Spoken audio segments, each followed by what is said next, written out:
Hello everyone, welcome to golden chance. So guys, आज जो हम इस वीडियो में डिस्कस करने वाले हैं वो हम डीएनए रेप्लिकेशन के बारे में डिस्कस करेंगे। ओके, सो स्टार्ट करते हैं। Here we go. So let's see about DNA replication. सबसे पहले जो डीएनए रेप्लिकेशन में क्वेश्चन अराइज होता है वो ये होता है कि डीएनए रेप्लिकेशन जो प्रोसेस है वो एक सेमी कंजर्वेटिव प्रोसेस है या फिर डिस्पर्सिव प्रोसेस है या फिर कंजर्वेटिव प्रोसेस है। गाइस, ये क्वेश्चन जो है आया हुआ है कई बार।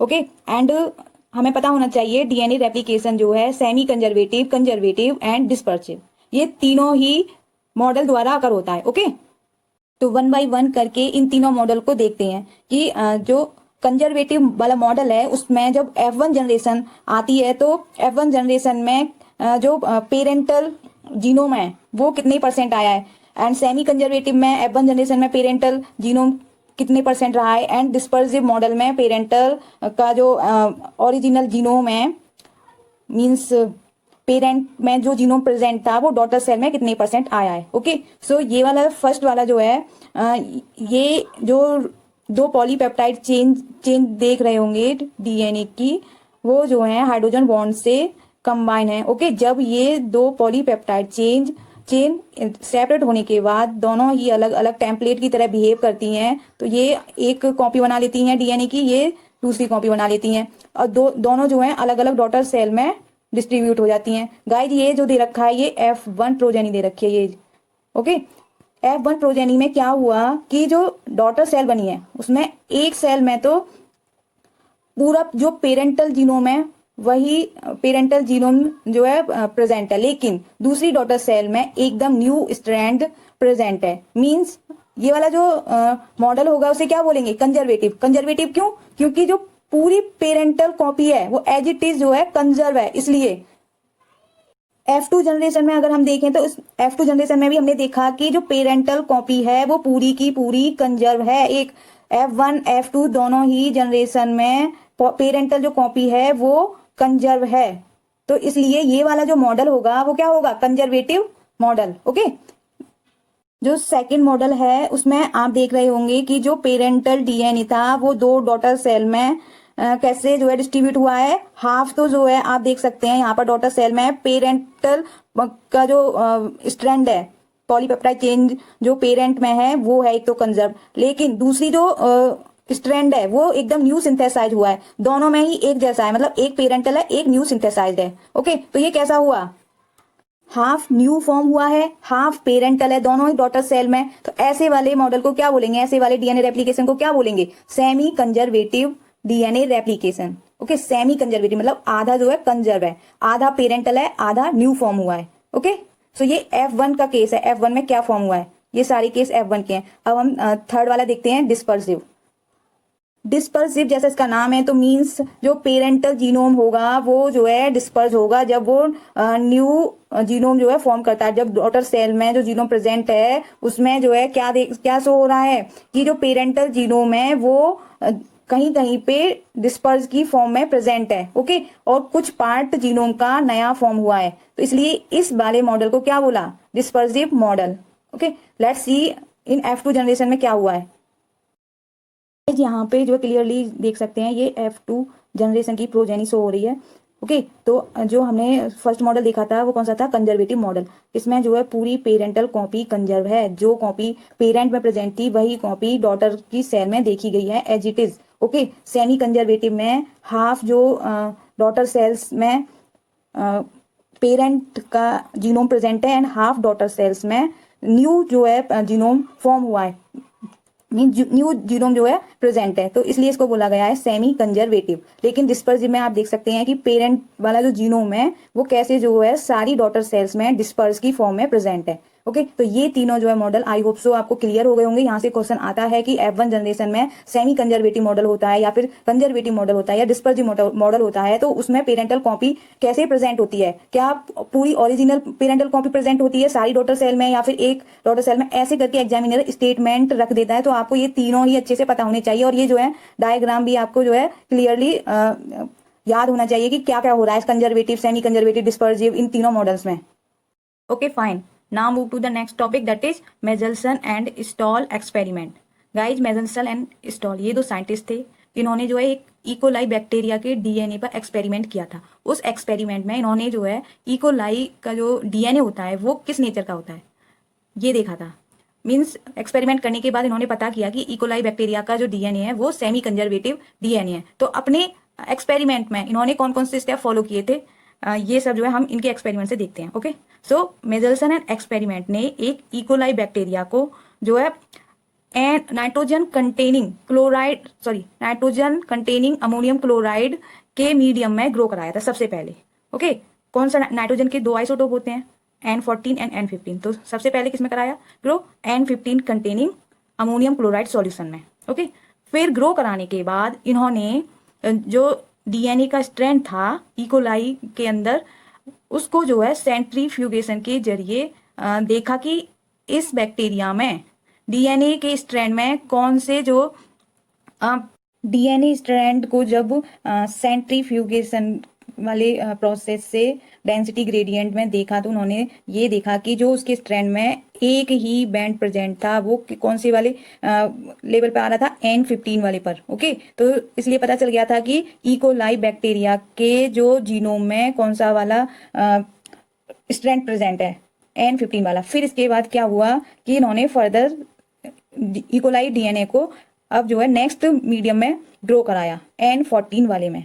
N40 वाले में कंटिन्यूस ग्रो कराने के बाद जब डीएनए को आइसोलेट किया तो फिर जो है इन्होंने सेंट्रीफ्यूगेशन से देखा कि जो डीएनए का जो बैंड है वो कहाँ जाके लाई कर रहा है, N15 N14 वाले रीजन पर, N15 एंड N14 वाले जो लेवल है वहां पर जाके वो लाइक हो रहा था। ओके, तो इससे पता चला कि जो इकोलाई से जो आइसोलेट किया गया है DNA after growing in N14 containing medium, उसमें कौन कौन से बैंड प्रेजेंट थे, एक तो पेरेंटल का था और एक N14 जो नया सोर्स लिया ग्रो कराने के लिए एक N14 वाला हो गया। ओके, मींस एक पेरेंटल आ गया, एक न्यू फॉर्म हो गया। फिर क्या किया इन्होंने, इसको जो है फर्दर से ग्रो करा, कंटिन्यूस ग्रो कराया। ओके, N14 वाले में ही। तो जो F2 जनरेशन आई थी उसमें इन्होंने देखा कि जो इसकी प्रोजेनी बनी थी इस वाले की, वो क्या फॉर्म हो रही थी, एक तो बनना था पेरेंटल और एक बनना था न्यूली फॉर्म। ओके, यहाँ पे भी देखिए ये वाला तो पेरेंटल है, N15 N14 ये पेरेंटल है, ये वाला एकदम से न्यू फॉर्म हुआ है N14 N14। Okay, means half तो इसमें जो है ये वाले एंड ये वाले ये पेरेंटल प्रेजेंट है, लेकिन ये दोनों जो न्यू हैं ये क्या बताते हैं कि जो इकोलाई का डीएनए होता है वो सेमी कंजर्वेटिव होता है इन नेचर। लास्ट में जाके इन्होंने पता किया, इन चारों का जब टेस्ट किया जीनोम निकाल के बैक्टीरिया सेल से आइसोलेट करके, ओके, ये देखा कि जो बैंड्स थे, 2 बैंड्स मिले उनको, वो कहाँ लाइक कर रहे थे, एक तो N14 वाले लेवल पर लाइक कर रहे थे, एक N15 N14 वाले लेवल पर लाइक कर रहे थे। इसलिए इनको जो है ये पता चला कि जो बैक्टीरिया फॉर्म हुए हैं, बैक्टीरिया की जो प्रोजेनी फॉर्म हुई है उसमें जो है पेरेंटल टाइप के डीएनए भी है और न्यूली फॉर्म डीएनए भी है। Okay, so guys most important thing is that कि इसमें से क्वेश्चन किस टाइप से बनता है। यहाँ से एक क्वेश्चन बनता है कि जो जब मेजल्सन एंड स्टॉल ने बैक्टीरिया को F2 जनरेशन ग्रो कराया तो जो बैंड शो हुए थे वो किस लेवल पे आए थे। ओके, N14 वाले शो हुए थे, N15 N14 शो हुए थे, N15 N15 शो हुए थे। ऐसे 3-4 ऑप्शन करके जो है एग्जामिनर क्वेश्चन में रख देगा, और अगर आपको ये सारे क्लियर नहीं हुए होंगे तो जो है आप वहां पे आके कंफ्यूज हो जाओगे। सो गाइज ये सारे स्टेप जो है बहुत ही इंपॉर्टेंट है। I hope so Meselson and Stahl experiment आपको क्लियर हुआ होगा। Okay, fine, now move to the next topic that is replicon and origin of replication. Replicon किसे कहते हैं, यहाँ पर आप देख सकते हैं, यहाँ पे लिखा हुआ है a unit of DNA in which replication start from an origin and proceed bidirectionally और unidirectionally to terminal site is called replicon. Okay, means ये जो है डीएनए का स्ट्रैंड है, डीएनए के स्ट्रैंड में सपोज करिए यहाँ पे ऑरिजिन है एंड यहाँ पे टर्मिनल साइट प्रेजेंट है। ओके, सो गाइज जब जो डीएनए की रेप्लिकेशन का प्रोसेस है वो स्टार्ट होगा यहाँ से ऑरिजिन साइड से इधर साइड डायरेक्शन में, तो उसको बोलेंगे, अगर एक ही डायरेक्शन में होगा तो वो यूनी डायरेक्शनली बोला जाएगा, अगर इस साइड होगा और इस साइड भी होगा, दोनों डायरेक्शन में होगा तो उसको बोलेंगे बाय डायरेक्शनली। तो यहाँ से एक ये क्वेश्चन भी आता है कि जो रेप्लिकेशन का प्रोसेस होता है वो यूनी डायरेक्शनली और बाय डायरेक्शनली दोनों से होता है, या फिर सिर्फ बाय डायरेक्शनली होता है, या फिर सिर्फ यूनी डायरेक्शनली होता है। हमें पता होना चाहिए bidirectionally and unidirectionally दोनों ही तरीके से होता है।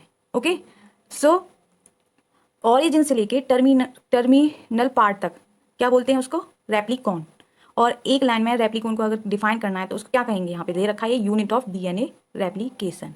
ओके, सो रेप्लिकॉन जो है आपको पता चल गया होगा क्या होता है। Now move to the next point, that is whole bacterial DNA is a single replicon. Means जो बैक्टीरिया का डीएनए होता है, सपोज करो ये बैक्टीरिया का डीएनए है, ओके तो बैक्टीरिया के डीएनए में सिर्फ एक ही रेप्लिकेशन प्रेजेंट होती है, मतलब रेप्लिकॉन एक ही प्रेजेंट होता है। तो ओरिजिनल साइट होगी वो यहाँ होगी और टर्मिनस जो है यहाँ होगा एंड तक। तो ये जो है यहाँ से रेप्लिकेशन स्टार्ट होगा और होता होता होता यहाँ पे फिनिश हो जाएगा। मीन्स जो बैक्टीरिया के डीएनए में रेप्लिकॉन प्रेजेंट है वो सिर्फ एक ही होती है, इसलिए इस बैक्टीरिया का डीएनए को मोनोरेप्लिकॉनिक कहते हैं।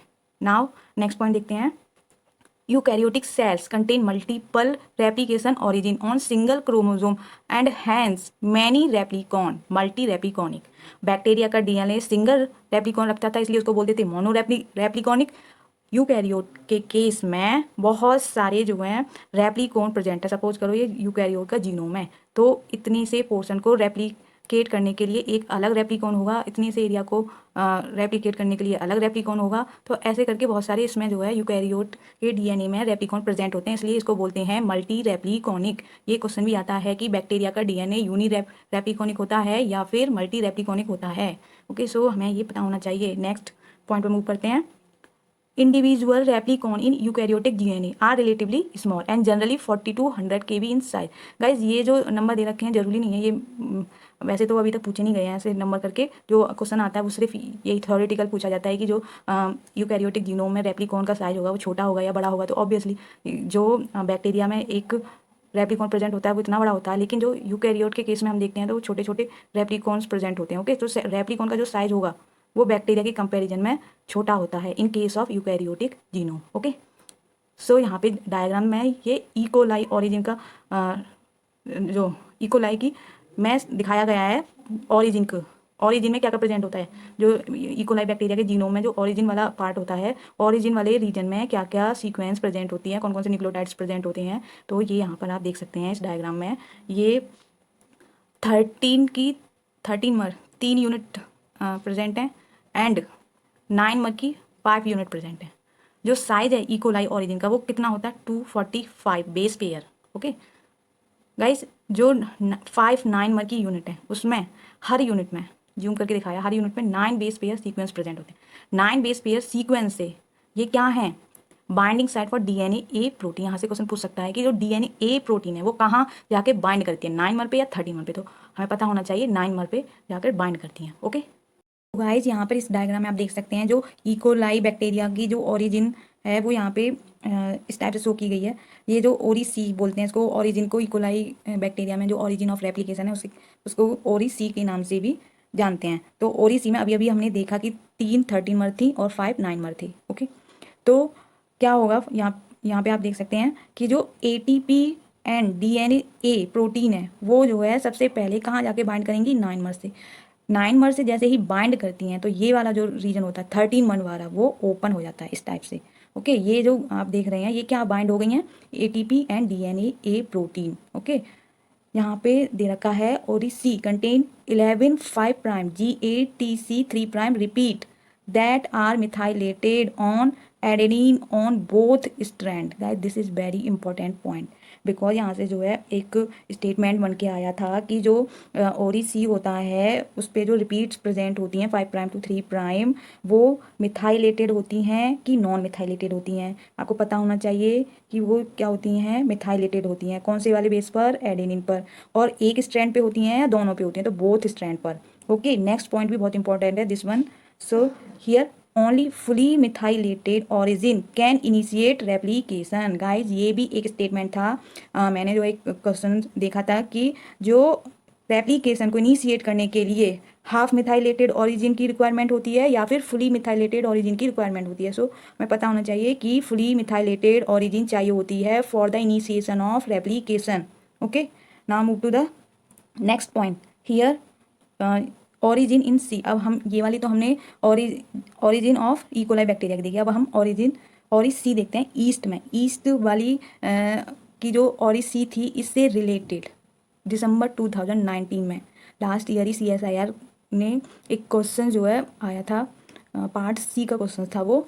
तो देखते हैं इसके बारे में कि और इसी ईस्ट में क्या क्या क्या पार्ट होते हैं। ओके, सो यहाँ पे फर्स्ट दे रखा है ARS। ARS का मतलब होता है autonomously replicating sequences. Okay, ARS एक पार्ट प्रेजेंट होता है इसमें, ARS autonomously replicating sequence. Okay, ये कितनी बेस पेयर की बनी होती है, ये सारी सीक्वेंस कितनी की होती हैं, अप्रॉक्स 200 बेस पेयर से कम। ओके, और ये जो सारी बेस पेयर्स होते हैं वो 80 रिच होते हैं। कंसेशन सीक्वेंस प्रेजेंट होते हैं 80 बेस पेयर, जिन कंसेशन सीक्वेंस को क्या कहते हैं, A domain and additional element. A domain के अलावा और भी एलिमेंट प्रेजेंट होते हैं जिसको क्या कहते हैं, B1 एंड B3। तो ये सारे पॉइंट पता होने चाहिए कि ईस्ट की ओरिसी में क्या क्या प्रेजेंट होता है। तो फर्स्ट तो हो गया, यहाँ से पता चल गया कि ऑटोनॉमसली रेप्लिकेटिंग सीक्वेंस प्रेजेंट होते हैं, 80 रिच रीजन प्रेजेंट होता है, 80 बेस पेयर जो होते हैं कंसेंसस सीक्वेंस उसको क्या कहते हैं, ए डोमेन कहते हैं। ए डोमेन के साथ साथ एडिशनल एलिमेंट भी प्रेजेंट होते हैं। इन एडिशनल एलिमेंट को क्या कहते हैं, B1 and B3। Okay, next point दे रखा है, domain B2 and B3 function in a manner similar to that E coli origin. जो B2 एंड B3 ये डोमेन प्रेजेंट जो होंगे ईस्ट की ओरी में, वो जो ई कोलाई की ओरिजिन फंक्शन करती है वही फंक्शन ये ईस्ट की ओरी सी में करते हैं। ओके, सो हमें पता होनी चाहिए कि कौन कौन से डोमेन जो है ईस्ट में ई कोलाई ओरिजिन जो होती है उससे के सिमिलर मैनर में फंक्शन करते हैं, तो B2 and B3। Next point दे रखा है, melting of DNA occurs within domain B2। यहाँ पे मेल्टिंग कहाँ कर हो रही थी, 13 मर में, लेकिन यहाँ पे मेल्टिंग कहाँ कर होती है, B2 वाले डोमेन में। ओके, लेकिन B2 वाले डोमेन में कब मेल्टिंग होती है, यहाँ लिखा हुआ है induced by attachment of ARS binding factor. जब B2 जब मेल्ट होगा, जब जो ARS बाइंडिंग फैक्टर कौन सा, ABF1 ये वाला factor ARS autonomous replicating sequence से जाकर अटैच हो जाएगा, तो ये वाला जो B2 वाला पोर्शन है ये ओपन हो जाएगा। Okay, I hope this is clear. यहाँ पे एक बार रीड भी कर सकते हैं कि melting of the DNA occurs within domain B2 induced by attachment of the ARS binding factor to B3। Okay, B3 वाले रीजन पे जो ARS प्रेजेंट है वहाँ पे ABF1 अगर बाइंड हो जाता है तो कौन सा वाला डोमेन ओपन हो जाएगा, B2 वाला डोमेन। ओके, सो ये इसको पॉज करके एक बार सारे पॉइंट्स को रीड कर लीजिए गाइज। यहाँ पर जो ईस्ट की हम ओरिसी के बारे में देख रहे थे, इसको जो फर्दर और एलेबोरेट करके यहाँ पर शो किया गया है कि जो ओरिसी होती है ईस्ट में, उसमें जो A and B1 domain present होता है, उस A एंड B1 डोमेन से एक ORC क्या होता है, ओरिजिन रिकॉग्निशन कॉम्प्लेक्स जाकर बाइंड कर जाता है। ओके, ये जो कॉम्प्लेक्स होता है वो 6 पॉलीपेप्टाइड का बना हुआ होता है। ओके, एंड अब क्या होगा, जो सेल साइकिल की जीवन फेज होती है उसमें A1 प्लस B1 डोमेन से जो ORC अटैच्ड है उससे जाकर जो है CDC6 बाइंड कर जाएगी। ओके, जो CDC प्रोटीन होती है ये जो है एक अनस्टेबल प्रोटीन होती है, वो ये सिर्फ अप्रॉक्सीमेटली 5 मिनट तक इसकी लाइफ साइकिल होती है, उसके बाद ये डिग्रेड हो जाती है। CDC6 जो है ये इसमें 80 पेज एक्टिविटी प्रेजेंट होती है। तो ये हमें जो CDC6 के बारे में कुछ जो पॉइंट्स हैं वो पता होना चाहिए गाइज। ये CDC6 जो प्रोटीन है इसका फंक्शन क्या होता है, ये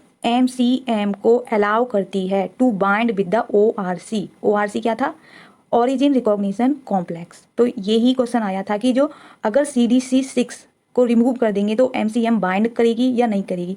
लास्ट ईयर ही इससे रिलेटेड आप क्वेश्चन देख सकते हैं, पार्ट C में आया था। ओके गाइज, यहाँ पे MCM क्या होता है इसके बारे में पता होना चाहिए। MCM क्या है, यहाँ दे रखा है mini chromosome maintenance act as helicase. MCM क्या है, एक हेलिकेज है। जब रेप्लिकेशन इनिशिएट होता है तो CDC6 डिग्रेड हो जाती है। गाइज, अगर CDC6 डिग्रेड नहीं होगी तो जो इनिशिएशन का प्रोसेस है वो फिर से स्टार्ट हो जाएगा, इसलिए CDC6 का डिग्रेड होना नेसेसरी होता है ताकि जो फॉर्म हुआ है न्यू DNA उसका दोबारा से भी इनिशिएशन ना हो। ओके, तो CDC6 के फंक्शन क्या होता है, क्या करती है ये, MCM क्या करती है। ओके, तो ये सब पता होना चाहिए। तो एक बार हम फिर से देख लेते हैं। जो A एंड B1 डोमेन था ईस्ट की ओरी सी में, उससे जाकर ORC अटैच हो गया। ORC की फुल फॉर्म होती है ओरिजिन रिकॉग्निशन कॉम्प्लेक्स। ये 6 पॉलीपेप्टाइड का बना होता है। जब G1 फेज होती है सेल साइकिल की, तब जो है वहाँ पर ORC से CDC6 आके अटैच कर जाती है। CDC6 जब अटैच हो जाती है तो CDC6 इसको अलाउ करती है MCM को अटैच करने में। ठीक है, जब CDC6 प्रेजेंट होगी तभी MCM अटैच होगा टू ORC। जब MCM अटैच हो जाता है ORC से तभी जो है रेप्लिकेशन जो है इनिशिएट होता है इन ईस्ट। ओके, फिर जैसे ही रेप्लिकेशन इनिशिएट हो जाता है तो CDC6 जो है डिग्रेड हो जाती है।